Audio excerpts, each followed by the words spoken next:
in a sheltered fold of the river's wide embrace, where the Hudson's broad breast slows and breathes beneath the hills, there lies a quiet hollow that seems to keep its secrets like a sleeping thing.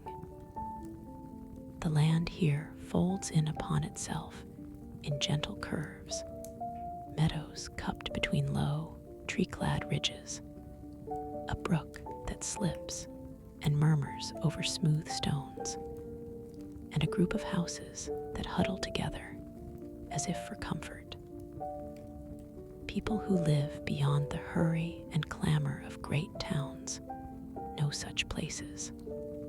They know how the air itself lies softened there, how the world seems to speak in lower voices and slow rhythms, as if the whole hollow were a breathing, dreaming creature. They call it Sleepy Hollow, and if you listen closely, you can hear why. When the day is spent and the light grows warm and low, the world of Sleepy Hollow is not simply still. It is hushed in a way that invites the imagination to wander. The tall elms and locusts shelter the whitewashed church on its grassy knoll. The mill pond receives the last gold of the sun and keeps it like a secret. And the road that threads the valley goes on and on, bending and dipping under branches and past hedgerows, as if reluctant to leave such peace. In the long evenings, the people gather on porches and benches under the broad eaves, their voices gentle and familiar, stories rising and falling like the soft ring of a bell. They speak of the old days in the way that firelight remembers them of harvests, of winters thin and severe, and of neighbors who were once young and are now only names. They speak, too, of things less certain, tales with edges softened by repeated telling.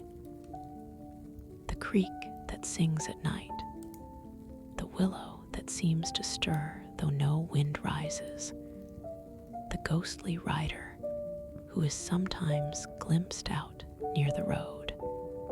There was in that sleepy valley a man who had come to live among these patient hills. He was not a large man in presence.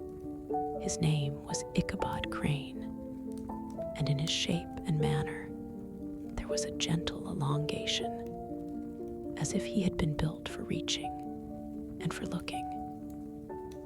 He was tall without height's boldness, more a stick of a man, all long limbs and narrow shoulders, with a head small and neat, and a nose that gave him a certain bird-like air.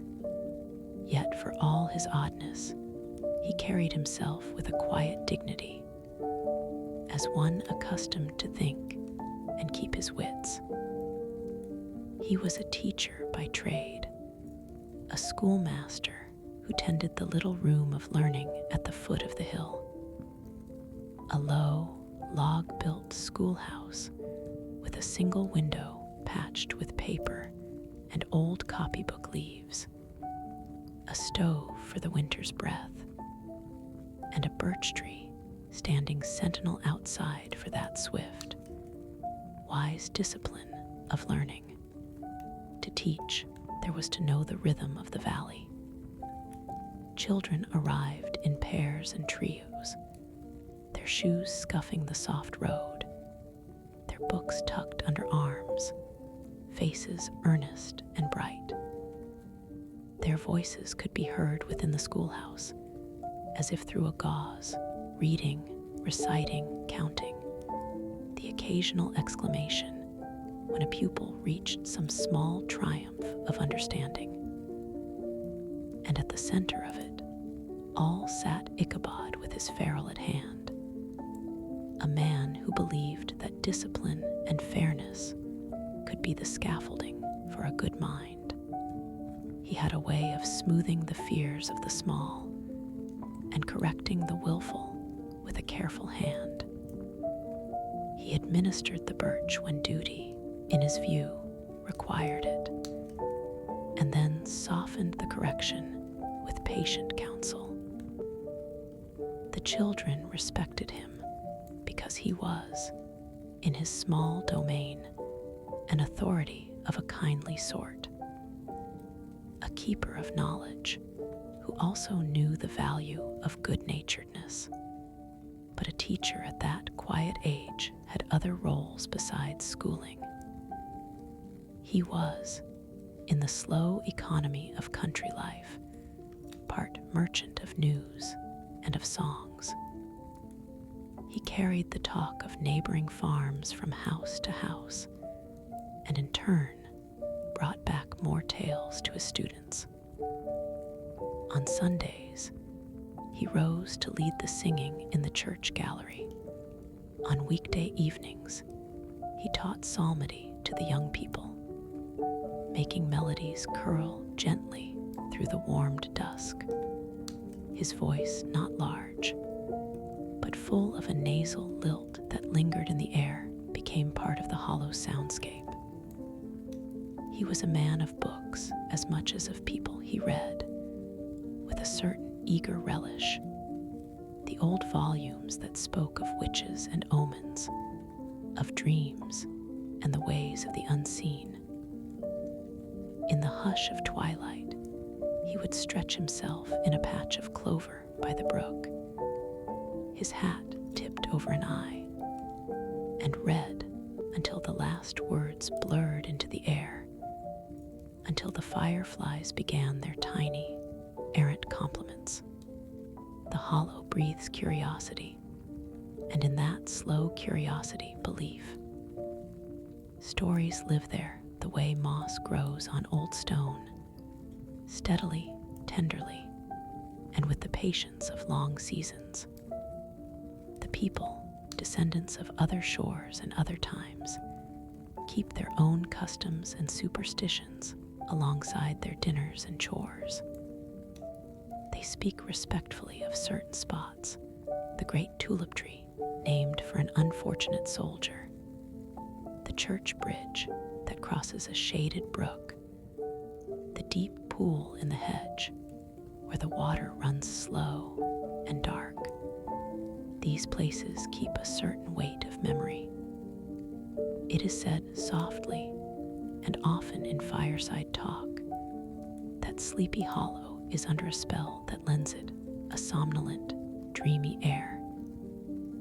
Children of the hollow learn to imagine the edges of things.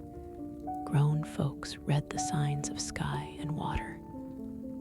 And when dusk settles, the whole place seems to slip into a world of shadows that are not harsh, but suggestive of other times, other presences. They tell of lights that move among the trees and voices half carried by the river.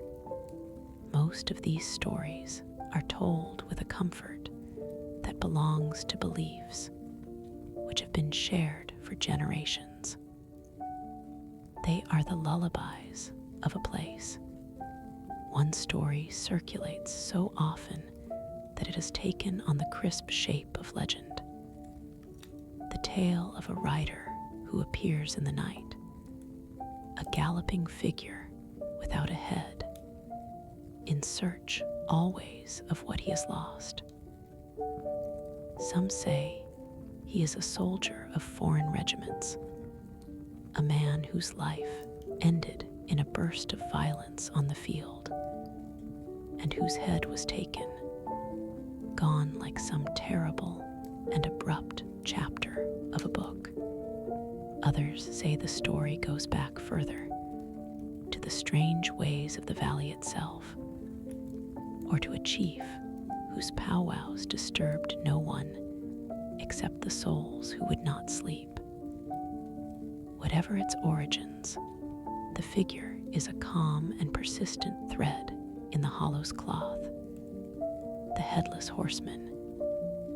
He is a presence people speak of with both fear and a kind of playful awe, the sort of presence that warns and entertains at once. The children whisper of him beneath their blankets. The old women spin his tale like a skein in the hearth's glow. And Ichabod, who was a lover not only of learning, but of the marvelous, listened with a mind that drank in every word. He listened especially to those who, on winter nights, spun stories by the crackling fire. The old Dutch wives of the Hollow had a skill for telling that turned every night into a small adventure. They would lay apples to roast along the hearth, and the scent of apple and cinnamon would mingle with the smoke as they recited the local lore. Funeral trains that pass with a whisper, the wailing of a woman in white who treks the rock at Raven Rock, to the gallop of a spectre over the moor. Ichabod would sit among them like a moth to candlelight, his eyes wide, his pulses quick with the pleasures of fear. He had read books that declared the world's uncanny side.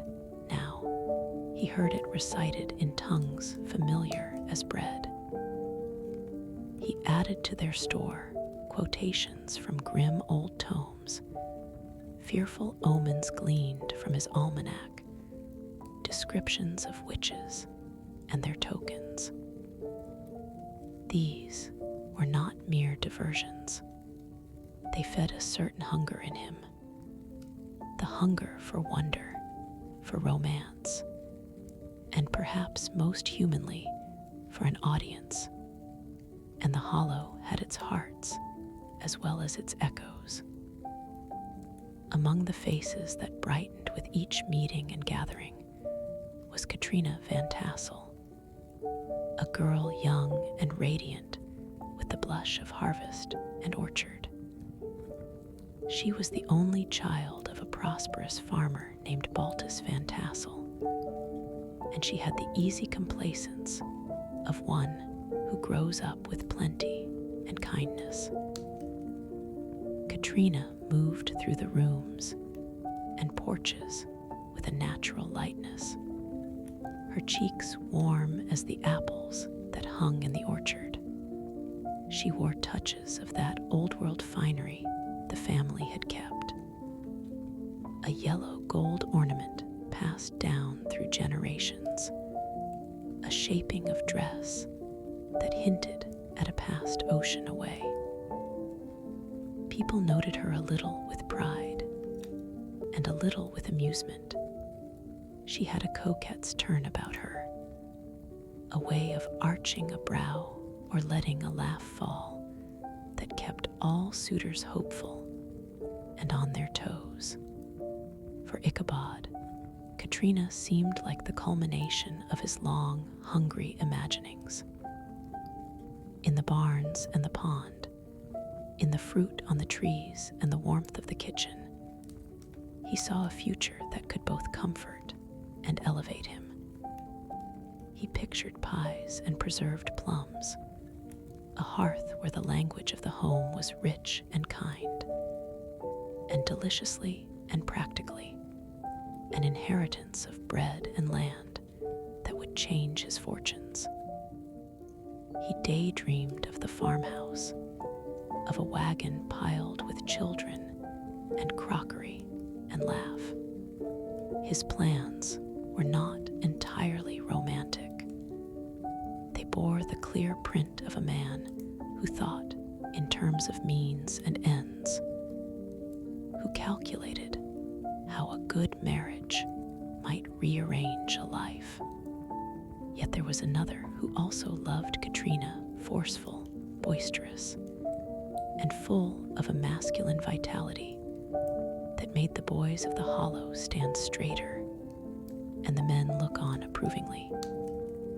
His name was Abraham Van Brunt, more commonly known as Brom Bones.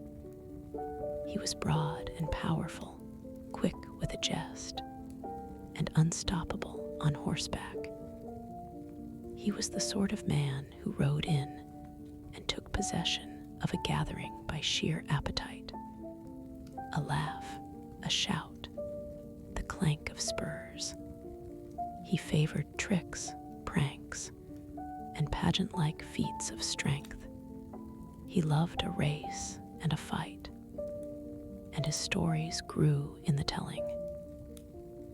He was a kind of local prince of mischief, and he loved Katrina with a blunt, open heart that made a different sort of claim than Ichabod's dreaming tenderness. So the valley watched, in a way sweet and wry, two rival suitors moving about the orchards and porches like two different seasons.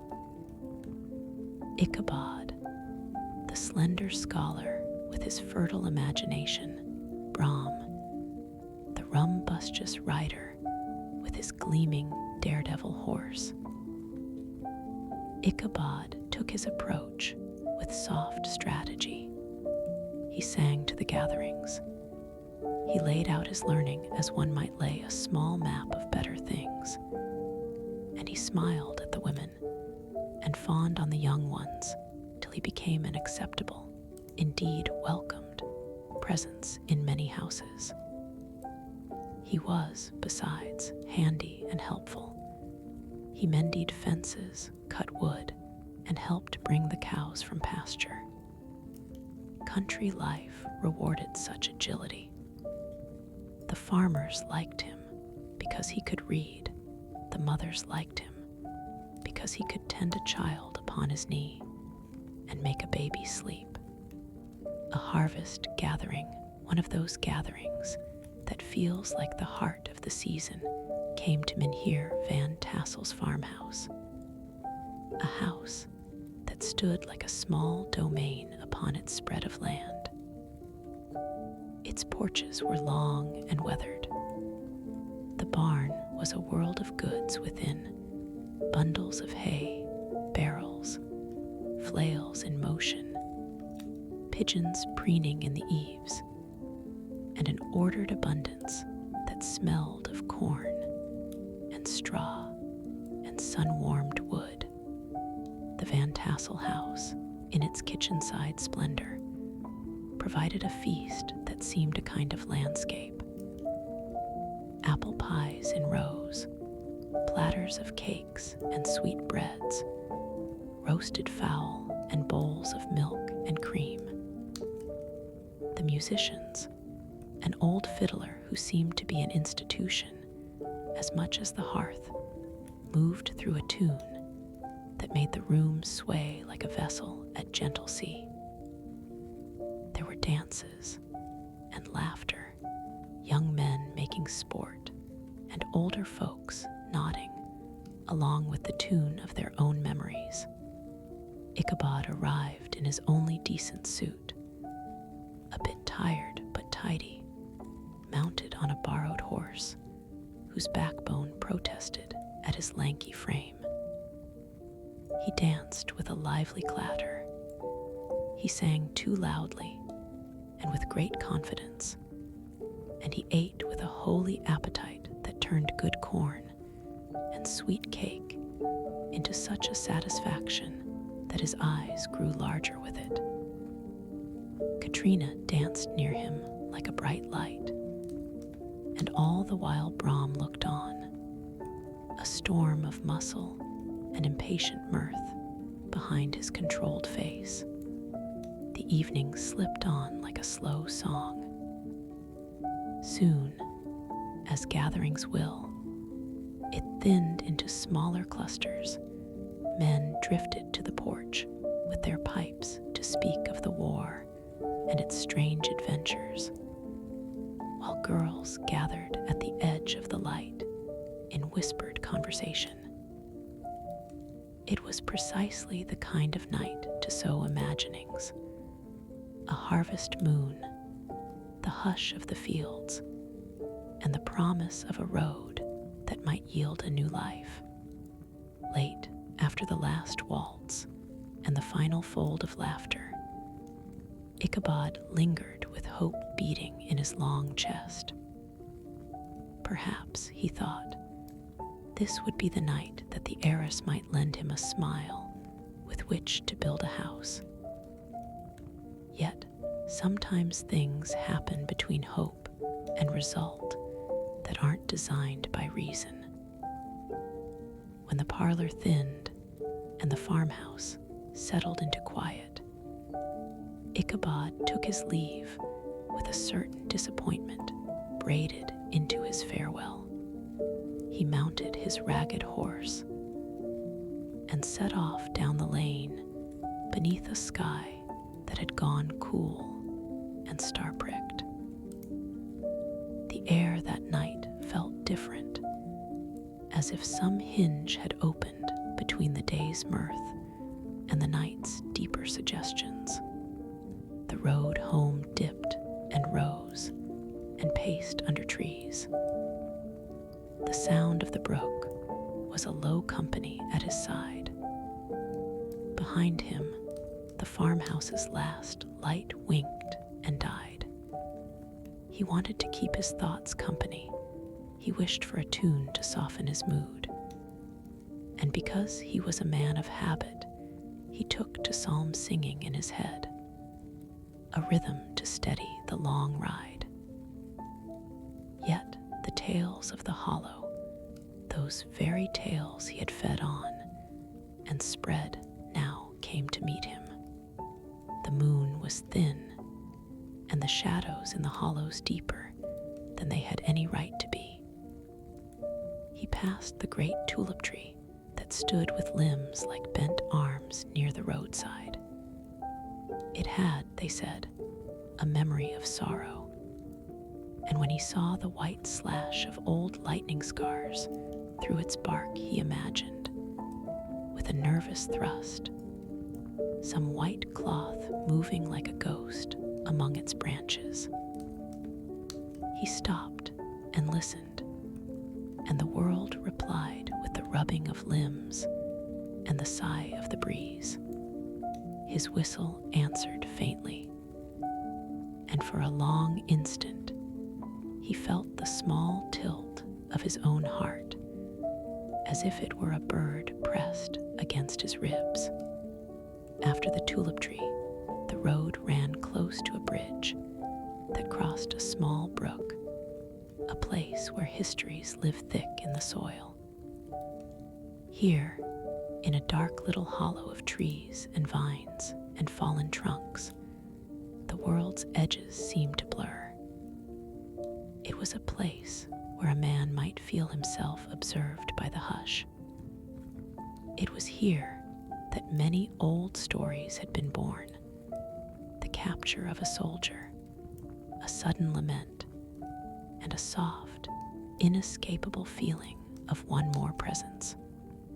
That night, as Ichabod urged his horse forward, the animal made a queer, sideways motion and then shied into the bramble by the hedge.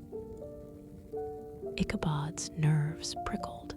Every sound was magnified when the heart is anxious. He urged the horse again, and again it moved with a reluctance that only fed his unease. He felt as if the road itself were a living thing reluctant to let him pass. Then there was a sound, at first a faint plashing near the brook, then the beat of hoofs on the softer ground, and Ichabod sensed that someone was beside him. He had heard tales enough of galloping strangers, and now a figure merged from the shadow. It was a horseman of broad frame, riding a black horse that seemed form and then suggestion in the dark. The stranger kept a steady pace beside old gunpowder until, on the rising ground, Ichabod saw him in silhouette against the sky. He lifted his head, and in that instant, the world folded into something strange and terrible. The rider had no head upon his shoulders. Where a face should have been was only the swath of cloak and the curve of hollow where a neck might have been. Yet in the saddle before him, held on the pommel perhaps, was something that could be mistaken for the missing head. A coldness went through Ichabod's bones. His limbs tightened. He could no longer sing, his psalm tunes caught and fell in his throat like stones. What followed seemed both slow and wildly quick. Ichabod lashed his horse. The animal answered in a rush of panic, and the two surged forward as if flight were a new star in the sky. Behind them, the sound of the rider's horse rose and rose, a steady, monstrous drumbeat. They thundered through the hollow, sparks flying from the horse's hooves, leaves thrown in a flurry by their passage, the air tasting of cold and wet and something sharper, as if metal had been dragged along the night. Ichabod's mind spun with a single, close thought. Reach the bridge, reach the churchyard, reach any patch of ground that belonged to peace. The bridge loomed. The church spire broke on the horizon like an earnest hand pointing home. Yet fate, or something like it, moved as well. The saddle cinch, an old saddle that had known firm hands, gave way. The saddle slipped and fell with a dull, echoed slap. Ichabod's world narrowed to the need to hold on. He clutched and slid, twisted, and hung on as he saw his pursuer raise something in the air as if to throw it. The thing whirled with a terrible certainty and struck him. Ichabod was pitched from his horse to the road. The black horse, the headless rider, and a small nightmare of wind passed by in a roar.